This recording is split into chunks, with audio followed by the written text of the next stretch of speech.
कमजोर लोगों की कुछ आदत।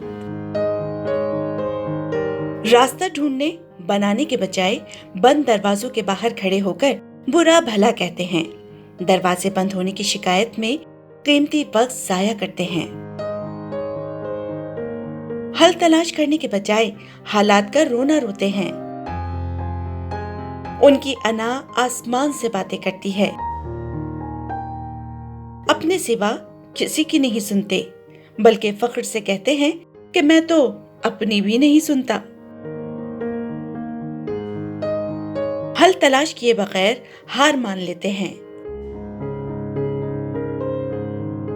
दूसरों की कामयाबी से जलते हैं क्योंकि उन्हें जलना बहुत आसान और मेहनत करके आगे बढ़ना बहुत मुश्किल लगता है।